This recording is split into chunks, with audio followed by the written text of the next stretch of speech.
Hi, this is Ed, and coming to you today from Palm Desert, California. And this is a patio overlooking the backyard. Now, that's on the golf course. And it's early morning shot. The sun is coming up, if you could see through the shadows, not from the direction we're looking at, but from behind. We're looking west. Uh, and the east is where the sun is, of course, rising early in the morning. So this is a beautiful home, uh, and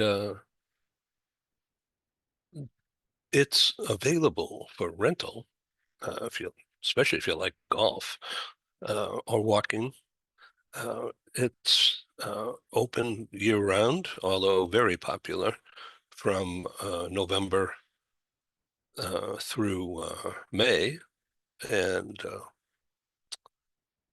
there's 41 swimming pools throughout the club, and just within walking distance, there's 3 swimming pools, so you have your choice.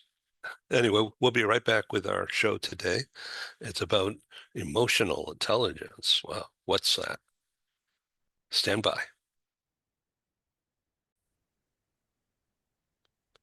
We are now recording. Hello and welcome to Global TV Talk Show.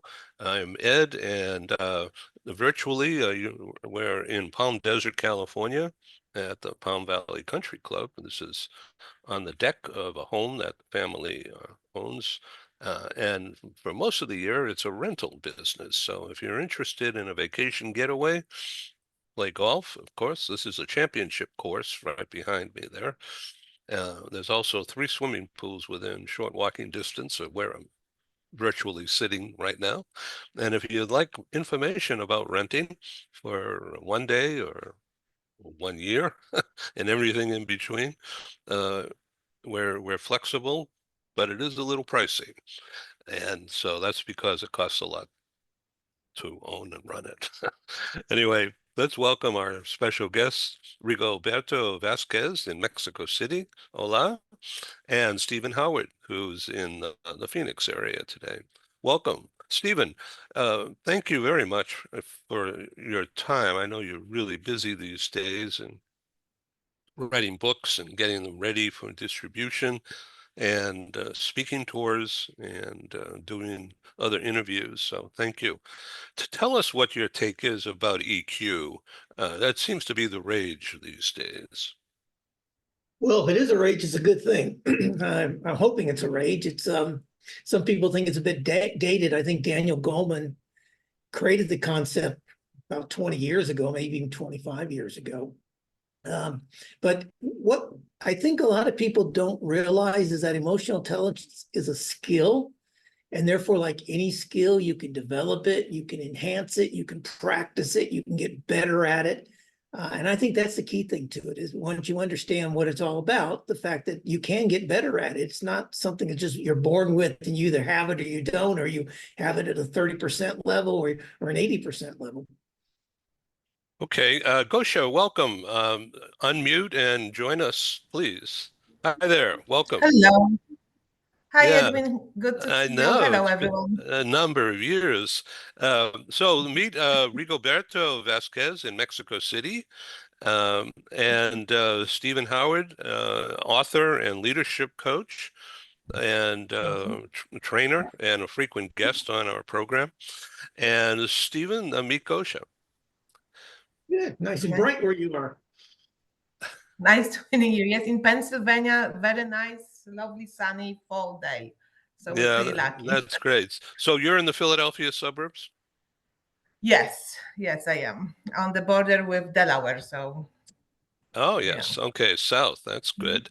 Okay, so Gosha, please introduce yourself, what you do in the company whose name I forget. So if you could please tell us. Sure. Thank you. I'm part of Total Rewards team at Exalta, a mid-sized chemical company that spun off from DuPont 10, 12 years ago. We are headquartered in Philadelphia, and famous, I hope, doing the great coding solutions. So in the auto and industry, overall 12,000 employees across all regions. And my day-to-day includes equity management, compensation evaluations, as well as global mobility, so moving our talent across the board. I have Yeah, been with the so company thank you. almost 3 years. Thank you. Thank you very much for that brief intro. It's fascinating. So you have expanded your reach, your responsibilities, and that's because you were filling a void. You were able to add value, and the executives saw your skills and gave you a more horizontal as well as vertical reach. Um, so that's really fascinating. Congratulations on that development. Thank you. Thank you, Matt. You bet. So to what extent do you team up with the state? This is going to be a softball question, but Mhm. to what extent do you team up with your stakeholders in planning and mapping out the assignment prior to the deployment of the employee and family, so that the employee is really clear on what is expected right away and Mhm. 6 months out, a year out? And do you provide coaching along the way to ensure they are into it? And the family, if there is Mhm. a family, assimilating into the new digs and therefore reducing your risk of assignment failure.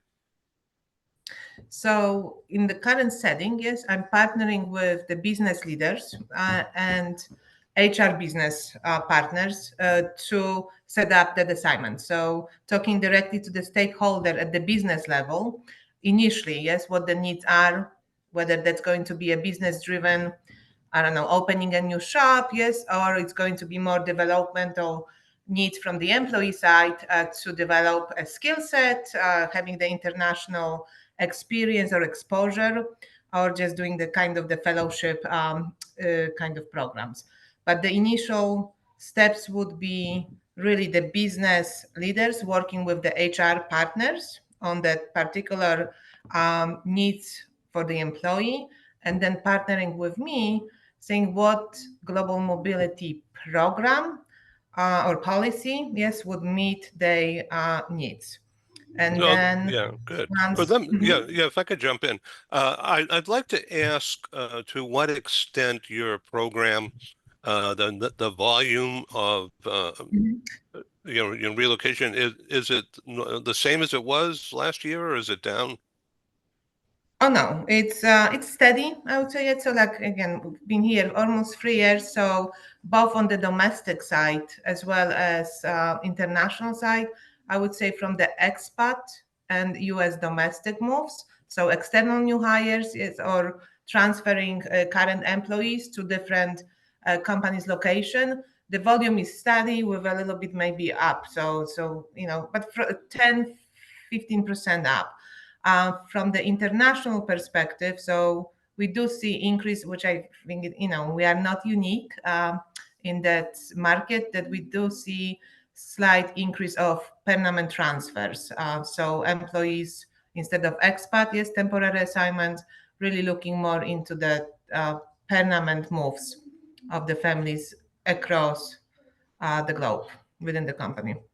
So to what extent do you practice? This is kind of a weird question, but it's about emotional intelligence, Mhm. EQ. What do you look for in the in people, EQ, and how do you train or how do you coach people to get with it more, or apply certain techniques to expand their rapport and helpfulness attitude? So I think that's kind of, so when you look at the identifying the talent, yes, particularly it would be more at the leadership, so at the business level, as well as the respective business HR business partners. and then also linking in with the talent management team for any assessment. Yes, so like when you're looking, so implementation of obviously some programs of like the first line leaders, for example, exactly to start focusing more on soft skills of employees who are leaders, managers, of the people managers. But I'm not getting involved in that side of looking at the talent. And so to some degree we are partnering with our third party vendors in the cultural awareness to provide that cultural training to employees. So not only from the perspective of international, but we also have the components of people's managers, and we utilizing it when we moving employees across the board, just to looking at to how the cultural component, your nationality, your culture may impact now leading employees in different countries. So under the current cultural training, that there is also offerings of that program specific to how to manage in specific location talent and culture. Interesting. But from assessment perspective, we don't. Yeah, I get it. Okay, I want to introduce again Stephen Howard, a good friend, uh, longtime author, has written 25 books. Can you imagine?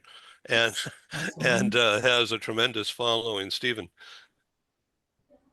Yeah, I love the fact that they're taking it into consideration. I think that's critical when you're moving people from one culture to another culture and to lead people from different cultures. Relationship management is one of the 4 core components of emotional intelligence, and self-awareness is probably the most important of the 4 components of emotional intelligence. So making sure the person is self-aware. Just a quick example. I mean, if you move somebody from a Western culture to Thailand, and perhaps very good people leader, friendly, open, and then wants to, the team has success, they want to congratulate somebody for leading the team's success. Well, in Thailand, the person might get embarrassed if they're singled out for honors in front of the group. So that self-awareness, also that understanding relation, better to give that person praise in private and then to congratulate the whole team in public, because that first reaction that person's going to be is, oh, it wasn't me, it was the team. And that's just because of the Thai culture. I mean, that's true across the world in many what we call collectivistic cultures. So that's just one example why emotional intelligence is so important on international assignments. Yeah, agree. Yeah. Okay. Rigo. So what's your take on this? Well, I mean, it's for sure very important to adapt to new cultures, and especially on the international assignments. Not only for, let's say, new assignments, but also there is let's say, a cultural shock when people comes back to their origin country, and they need to readapt to their previous life. So it's like a changing environment always to adapt to the new circumstances. And of course, emotional intelligence plays an important role. But yeah, I do like the topic, and I wrote the book that I told you. I hope you might see it. If not, I will tell you it's Emotional Intelligence 2.0 from Travis Bradbury. That's a good one. It's a good book. And at the end, there is a test that measures your emotional intelligence IQ or level. And it's like very, very good to read it. I recommend it. Interesting. So, Stephen, would you like to go a little deeper in your writings about EQ? I'm sure you have that in one of your current recent books.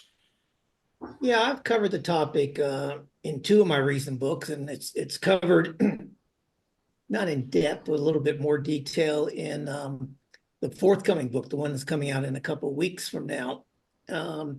But I skim it. I mean, my books. One book was on decision making and brain health and stress and anxiety, how that impacts our decision making. And like I said, one of the core components of emotional intelligence is self-awareness.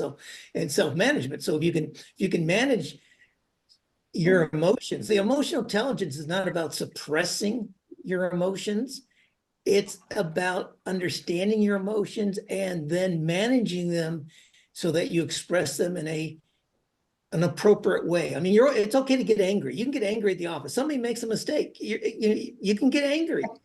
But yelling and screaming might not be appropriate. Certainly throwing a coffee cup across the room in anger is definitely not appropriate. Although I've seen that.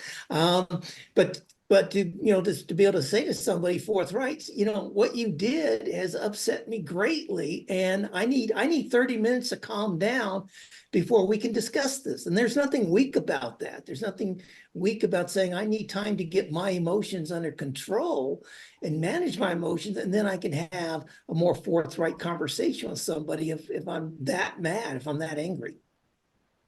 Yeah, Rigo? Yeah, I was just remembering a former colleague that I met from Citibank in the US. He just posted something on LinkedIn, and he was saying that he has been in 5 different countries, but what he was saying is that in each country, he he's not changing his personality, but he's adapting to the circumstances. So he already has like a portfolio of different personalities, and he switched between each of them. And I mean, the point is that that doesn't mean that he is like vulnerable or he changed just for changing. The fact is that there is a point where you need to adapt and you need to be aware of that. So it's very important that to manage the emotional intelligence and that kind of things in different environments. Right, right. So, Kosha, what kind of things do you see happening uh, in your work over the next 2, 3 months as we enter into 2025? Is it a time for projecting next year yet? How many reloads or any work that you're doing that you'd like to share with the audience? Yeah, so like it's business as usual. The company is currently going through transformation, reorg. So yeah, we're looking at actually meeting with couple of the business leaders, just kind of looking exactly and trying to project the needs for their business and how global mobility can support their needs as they expand the footprint in any given location. We're looking at policies as well, like programs. We are having traditional programs when it comes to the expat assignments, but we don't utilize, for example, fellowship programs. And certain business would like to consider supporting more the early talent in moving and giving the exposure to them moving internationally. Yeah, so it's not only on the domestic side when you have maybe in engineering programs when you then rotate early talent through different plant location or different departments, but also recently started working with my colleagues in APAC or APJ when we look at bringing the PhDs into different countries within the region. So that's pretty, exciting. Exactly how we can support the business, and then also to in the developing and succession planning needs. So that's something that I'm looking forward because it's something new, at least at this company, that businesses start looking how we can utilize global mobility programs in a wider range than just focusing on moving season management or executives, yes, across the board. Yeah, so talent, it's part of talent management, internal talent growth. Correct, exactly. And then just how to get the exposure, the international exposure, yes, to employees and the early on within the company. So Yeah. that's something nice that you're not waiting, because mostly, yes, at least at the company here in the chemical space specifically, talking on the international ground, you'll mainly moving as seasoned executives. Yes, you're moving exactly to whether to open or develop a site or open new businesses or just giving that exposure to the international folks to then promote them at the higher global roles, as well as as a succession planning. So moving, employees across different countries. But it's at least here, I haven't seen in a while just the focus on early talent. Yes, the fresh grad that you're not only going to develop them in their role within that specific business and country, but you're also now looking at giving them that exposure internationally from the get-go, which I'm thinking too when you look at the generational change of your workforce. The younger generation is more mobile and more curious about having that international exposure, whether that's going to be at the university.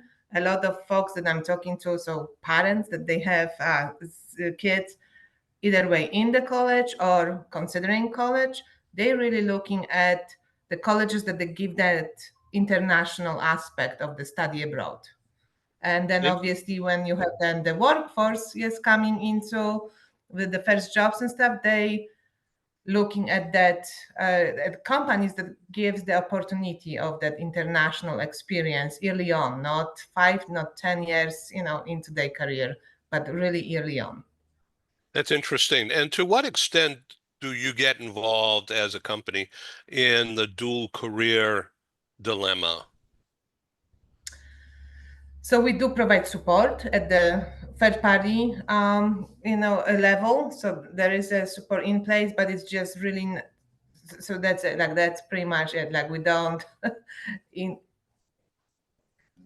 decision to take a job, whether that's going to be international or not, any position. Yes, it's obviously at the individual level for you what it's going to take, for your career, what your goals, like personal goals are. But it's also too, if you have family, it's a part of the family decision. Yes, so I always say that company is here to support, but global mobility programs, in my view, it's not a solely. It should not be a solely, reason why you're taking a job. It definitely should support employees, support family in making that decision, making it easier on them, but it should not replace why you're taking the job. Yes, your career should be that the job that you're taking, it should be the main reason why you want to join the organization in the first place, not because they have a great compensation or relocation programs. Yeah, okay. So I understand what you're saying. Stephen, would you like to talk about what Gosha was just saying, or show us something from one of your books that relates to this kind of communications issue? Well, I can pull up the latest book I co-wrote with Ollie here in a minute, because it does deal with people doing business across cultures and everything.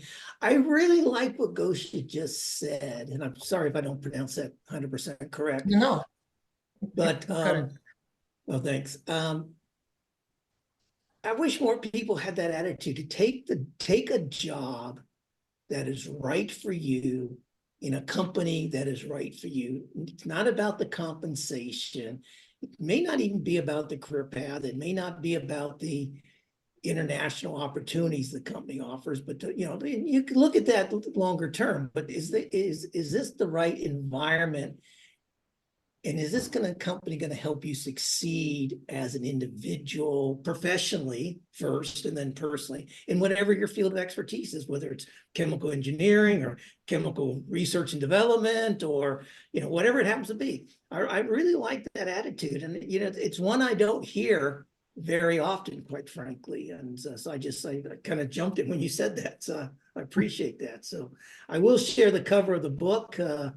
This is Rigoberto, I think, knows about this, but Gosha probably doesn't. This is a book that came out in June. I co-wrote with a former senior manager from the Boeing company, and it's aimed at non-Americans to understand how to do business with American firms and how to partner with American business people, and to understand the nuances of the American business cultures. Things like time is money, and we want to get down to brass tacks, so to speak, speaking which at the back of the book, there's over 100 acronyms, or not acronyms, phrases.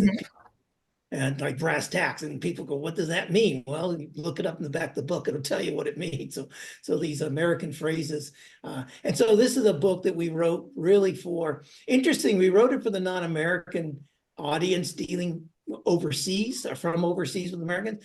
But what we found, and I found this out after I wrote the book, 19% of the American workforce today was not born in the United States.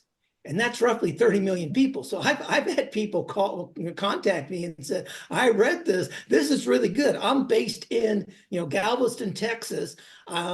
But 25% of my employees were not born in the United States. This is going to help me interact and communicate with them. So it's found a niche market that we didn't anticipate when we wrote it. So thanks for the opportunity to share that with your audience.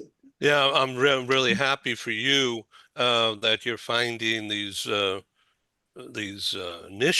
niches of support out there, which means that there's a lot of people who you didn't expect to reach benefiting from your work. Yeah, and that's why I write books, is like, you don't make money writing books unless you're Stephen King or J.K. Rowling or somebody like that. But and they're fiction writers anyway. I don't know anybody. Tom Peters might have made a lot of money, but quite frankly, I think Tom Peters made more money as a consultant than he ever did writing a book. But it's nice to spread knowledge. I mean, as you know, I've spent 33 years of my life living outside the United States, which is almost my entire adult life and over half of my entire life. And so I think it's important for people to understand how to deal with different cultures and people from different cultures and not go off course. So that's why we wrote the book. Yeah, And interesting. Steve, I'm sorry. Quick question: is that book available on Amazon or somewhere because it's really good in print and Okay. around the world? So we've had sales. Super. Okay. Italy, UK, Brazil, but it's in both paperback and Kindle format. So if people want to read it in Kindle, it's available. I reckon, yeah, because I've been working for American companies, so for almost 20 years, and I think it's going to be helpful for me. Learning a lot. I should have gotten you as a contributor. Yeah, in the next chapter, perhaps, in the next edition. So I see you're working at home. Is this full-time remote, or do you go in the office? It's hybrid. So I'm fortunate enough that my fifth corporation in the US, and my commute time is maybe 10, 15 minutes. So cannot complain, but we are still in the hybrid approach. So I do appreciate the days when I have a lot of calls, just actually take them from home. Today with the holidays, both children are at home. So it allows me to balance that work life, yes, and secure care for my children. But yeah, currently we are on the hybrid role. So I do appreciate being in the office, collaborate with my colleagues who are on site as well. But then I also too appreciate the flexibility, being at home or being remote. Yes, so I'm from Poland. I came to the US 22, a little bit over 20 years ago, to grad school, and then stayed here. But my sister are still in Poland, so I do appreciate having the opportunity to visit and sometimes work remotely from there. Isn't that interesting? It's a great story. Yeah. So I want to invite you, and I'll do this offline, but I want to invite you to consider speaking at my New York meeting. You can do it virtually. And I've invited Stephen, and I'm going to invite Rigo as well to join us, and others. Our host is the bank, HSBC, in their New York City headquarters. And they'll be in person as well as virtual. Oh, awesome. Okay. Yeah, so it's really, so it's December 12th, 12/12, and I'll keep you informed about all that. So I want to thank you for being on the program. So as we come to a close, Rigo, do you have any comments or questions? Stephen also? No, you were saying the event in New York is going to be on December 12th? Yes. Mhm. Oh, that's the day of my birthday. So happy to be there Oh, to celebrate. happy Uh, what a beautiful celebration. That's an Mhm. emotional, intelligent thing to do. Absolutely. Ed looked at you a first class ticket as a birthday present from us. Yeah, why not? Just Or come on. This HSBC. is first birth right here. HSBC. Okay, Stephen, what are you going to do the rest of the day today? I've got a webinar to attend and then a few phone calls to make. And then, yeah, there's some final editing. Like I said, the new book comes out in 2 weeks. I've seen the cover. I actually have the cover now. The cover, I've approved the cover. I've uploaded it to Amazon. The printed proofs arrive tomorrow. So I'm kind of excited about that. And then I'll spend the weekend tweaking it, just looking at the pagination, finding like if there's a subhead at at the bottom of a page and moving it to the top of the page and all that little stuff. I've had some really good beta readers this time who've given me some great feedback and caught a couple errors as well. But I'm really pleased with the feedback I'm getting from got about 6 beta readers who've given me some really in-depth feedback. So that'll be the weekend is going to be putting that book to the final touches and getting it ready for launching and within 2 weeks. So would you like to Yes. upload the cover? Oh, this would be the first exposure globally. Wow, yeah, I can do that. Oh, wonderful. I love to premiere things on this program. Go.